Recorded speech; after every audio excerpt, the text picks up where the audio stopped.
wow, look, the start of the video is in dark and not the vice versa. Haha. This is in reference to normally when I record these videos in segments, the second half of the video is in nighttime recording settings. The front half is in light mode. So I guess we're doing inverse for now. That might change when I play the next batch of games after this recording. But we shall see. Hello and welcome back to the next installment of the Indie Game Collective. I am your host, Aaron Gray, and I got a good amount of indie games for you this month around, which a bunch of them I had to play within the last week or two because my PC was kind of out of commission for the first half of March. So I couldn't really play anything until like a week or two ago. To recap, this is the series where I play a bunch of indie games, whether it be a key to a demo, a full release, early access, etc. And I play them usually off stream, and then I report back to you with my thoughts on them. With that, let's get into our first game for the month of March. The first game I ended up playing for the month of March is called The Fool's Apprentice, which is a simulation game where you are running a wizard apprenticeship school, is the best way I could describe it. Like I mentioned, it is a simulator, so you are like the god figure overlooking the school and having to bring in apprentices and making sure they're doing the things to give you points in like arcane and research and things like that, so you can upgrade things, and then you can have them do tests and exams to prove they are worthy of the magical things. And if they're not, they die, which is fun. We always do love some good murder in a game sometimes. So for me personally, the tutorial was rather overwhelming. There was just a lot of text that you had to read, and maybe that's also a skill issue on my part because wizardry and magic doesn't strike my fancy in the way that like science fiction in the other vein of like cyberpunk stuff, Detroit Become Human, that type of science fiction just doesn't really interest me as much. Like I was never a Harry Potter kid. To play this game was like kind of stepping outside my comfort zone a little bit in terms of this is a topic I normally don't really play games about. And that's why I wanted to play the demo, because I wanted to try out a game in this genre. Figured like, hey, like if I like it, maybe this will break me into playing like other wizardry type games, not the Harry Potter game. Fuck JK Rowling. Ultimately, the tutorial made me feel very confused and overwhelmed on what I was supposed to be doing. It didn't really make me feel like there was an end goal for what I was doing in the game. And again, this is a demo, it's early access, so again, they're still gonna be figuring things out. But that was my biggest thing, was just I just didn't know what I was doing. And there was a lot of reading, like a lot of reading. Honestly, my eyes kind of glazed over because there was that much reading to try to understand the tutorial stuff. And I was like, I did not comprehend 85% of what was just written on the screen. So we're just gonna wing it, because that's what we do when you have ADHD brain. Beyond the tutorial, I do have to say this design of the game and of the set piece itself of where you are located, what your school looks like, is really cool. And the controls also felt pretty good as well. But overall, for The Fool's Apprentice, I just didn't know what I was supposed to be doing. If you're someone who understands like the terminology behind like Arcana and Arcane and love wizard stuff, then I recommend you giving the demo a try. Maybe you might enjoy it more than I, and the tutorial might actually make sense to you. The next demo I ended up playing is for a game called Kulebra and the Souls of Limbo, which I apologize if I pronounced the name wrong. I am terrible at names. This game seems to be kind of on the puzzle-based side of things. You play as, I would assume is Kulebra, because I think he did say his name at one point. I don't remember. It's been a couple days. It's been a week.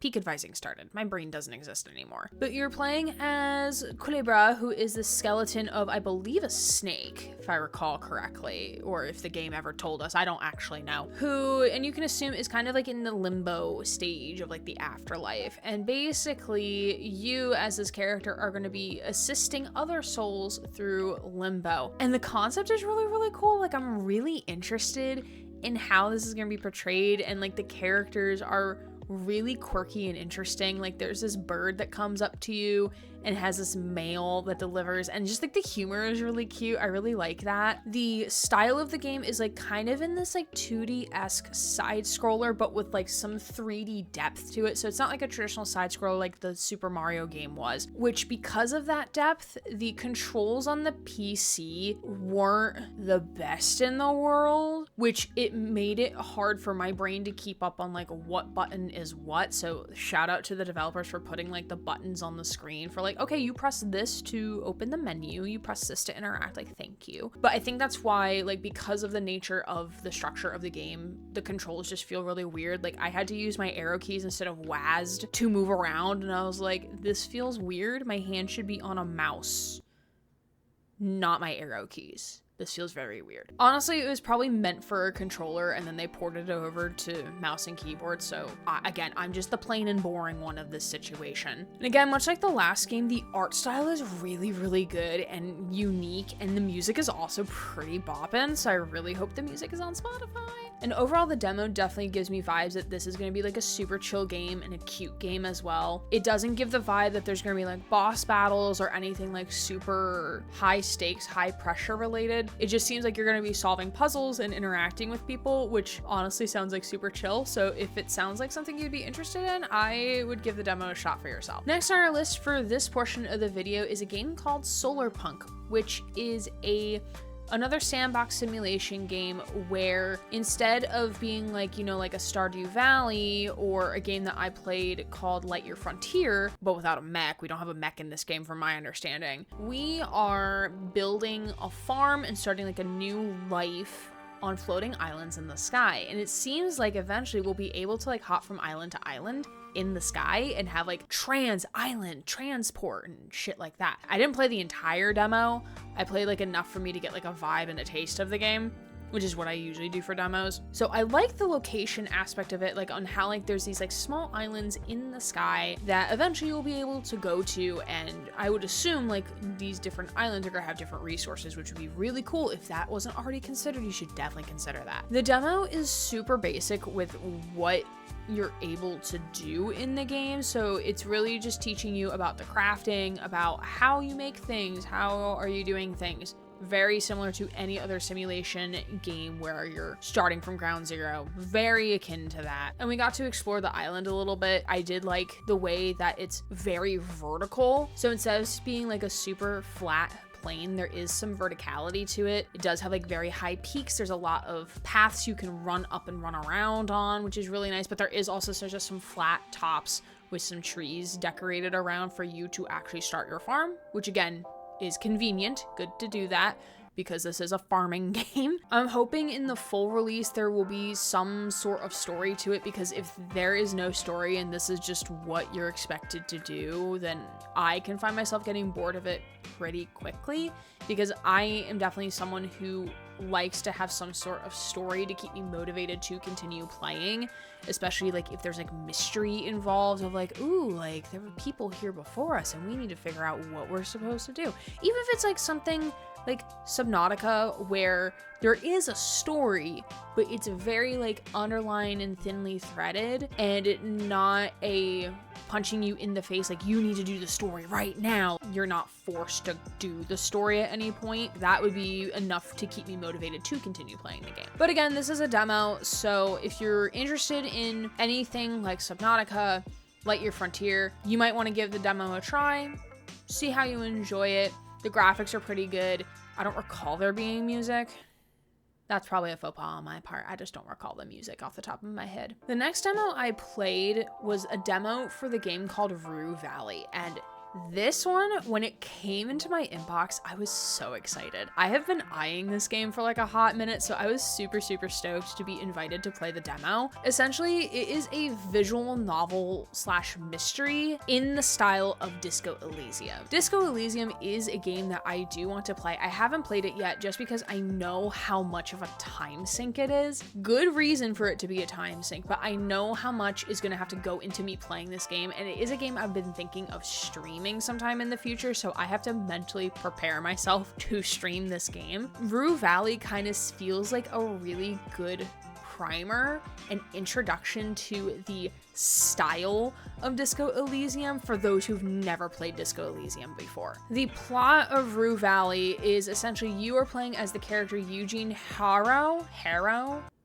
Mr. Harrow? I think that's how you pronounce the name. And he is currently undergoing therapy for some reason. We don't know why. There is something wrong with him, whether it be he went through trauma or he got out of prison for something and now he has to do psychotherapy. I don't know. But he's in therapy. It's been alluded to like there's things that happened. That's why he's here. And the therapist required him to do his therapy sessions in a motel in Rue Valley. And as we're progressing through, we get caught in a time loop, which is always fun. We love fucking with time a little bit. In the demo, we go through the loop 3 times, and at the end of the loop is when like we have to explore this loop and figure out like why are we in this loop, like what is happening, what is causing the time loop, which I would imagine like in the full game, like we will uncover why are we in therapy, how did we end up here in the process of going through this time loop. Overall, like the graphics are really good, the gameplay is really interesting, especially with like the mind mapping stuff. The only thing like I just wasn't fully hard-hitted on is the voice acting. The voice acting was just in a smidge underwhelming. Like it wasn't bad, but it wasn't like the best in the world. It was just like just a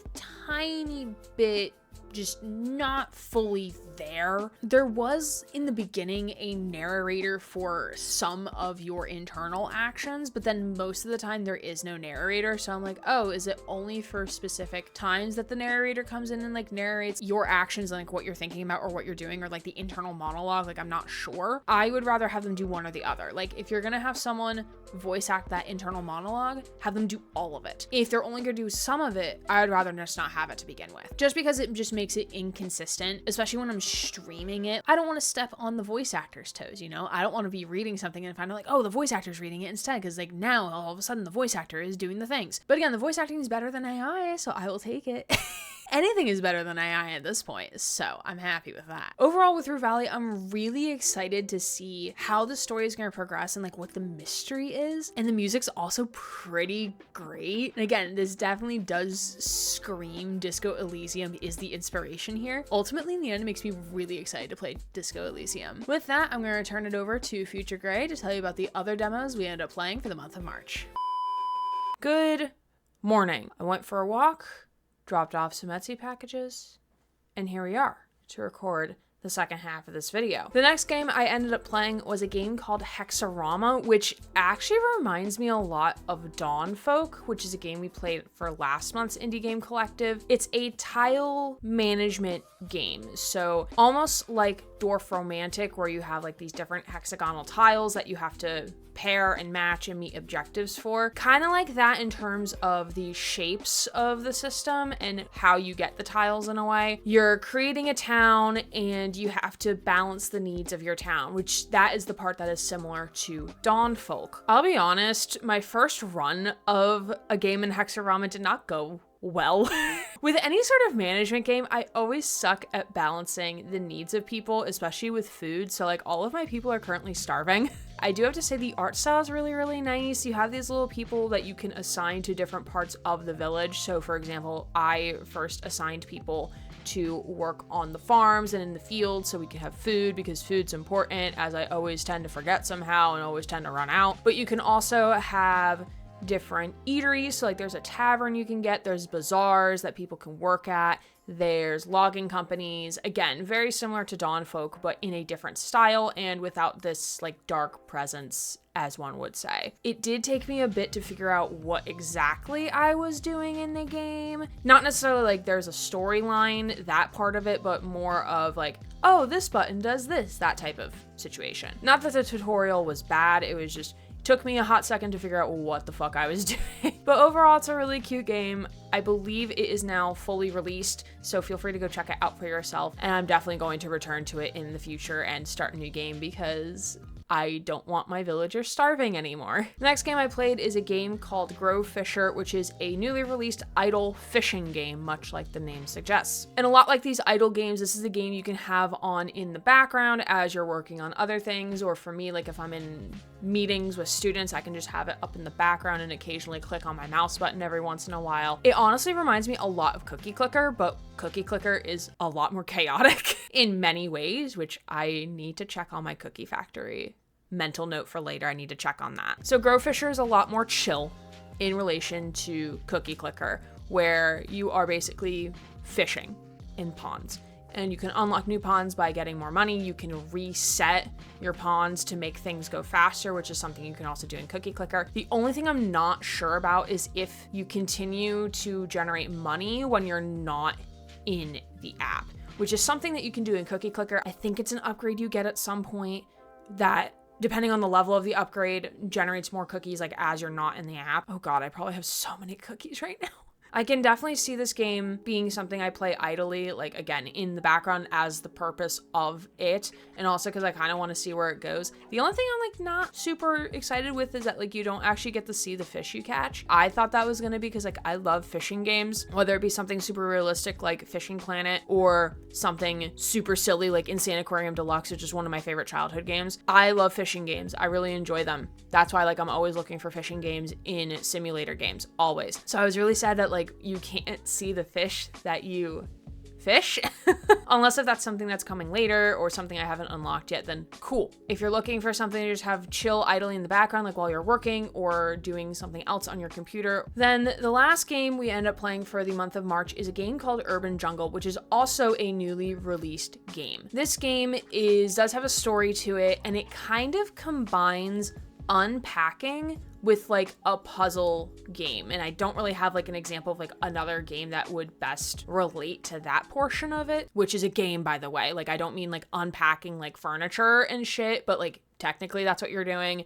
but like unpacking the game. For context, I never ended up playing unpacking. I've seen other people play it and I thought that was enough for me, because like with unpacking specifically, it kind of felt like once you see it, it kind of loses the whimsy a little bit. In my eyes personally, you don't have to feel that way. So I never picked it up. It's not on my Steam wishlist. I never considered playing it because I've already seen people play it. So getting to kind of experience the unpacking aspect of unpacking in this game was kind of awesome. Because I do have to say, like, doing the acts of unpacking in a virtual space that is not physical, because I might have to do that this year and I'm not looking forward to it, because there comes the packing portion and then the moving portion and then the unpacking portion. This is just the unpacking portion, which is probably the best part. Like I mentioned before, there is a story with it. Similar to unpacking, it goes through someone's life chronologically. It's following this girl who starts off enjoying and learning to love plants, much like her grandmother does in her garden. And then we see her grow up, get a big girl job that we hate because it's corporate, which makes sense. And then eventually starting her own plant business. Through all of the different levels, you kind of see how her mom and her brother look at her and interact with her, saying like, you can't have a plant shop because you need to get a degree and graduate and get a job with your degree, blah, blah, blah, and make money, etc., which is very similar of Asian cultures. I don't know which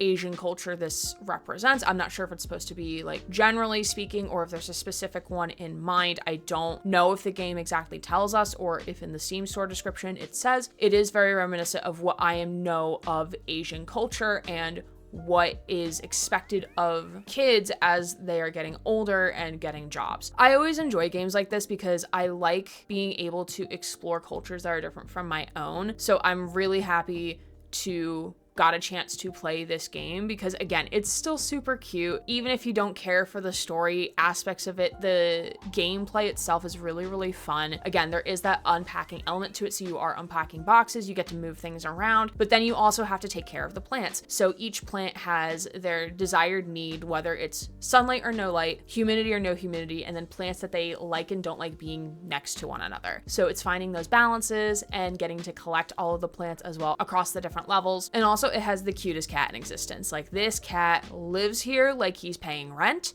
He's clearly not paying rent, but we still let him occupy our spaces because he's the cutest little boy I've ever seen. This one just kind of hooks me, and I think it's because of that cozy atmosphere. I want to see how the story plays out, honestly, and just because it takes these two elements of games, puzzling and unpacking, and puts it into one another with really great art. I did turn off the music because I often listen to a YouTube video in the background, so I can't speak on behalf of the music and the soundtrack of the game. I still love it. It's a great game. I highly recommend it, especially if you're looking for something like super, super chill and just want to vibe. And also another bonus point, when you pet the cat, it meows and he contorts into another position. He's the cutest being in existence and we love him. 10 out of 10 game because there's a cat.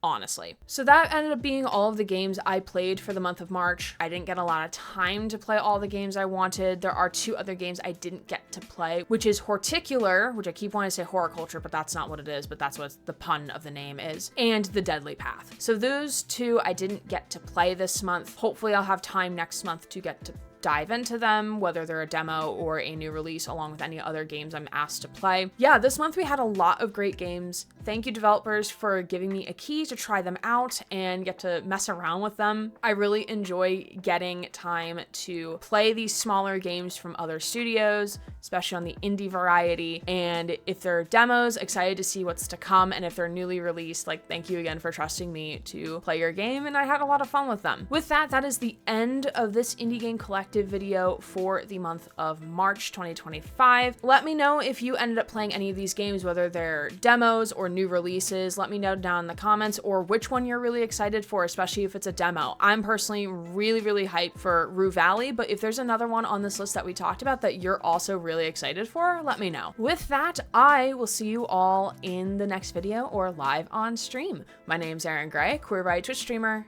signing off.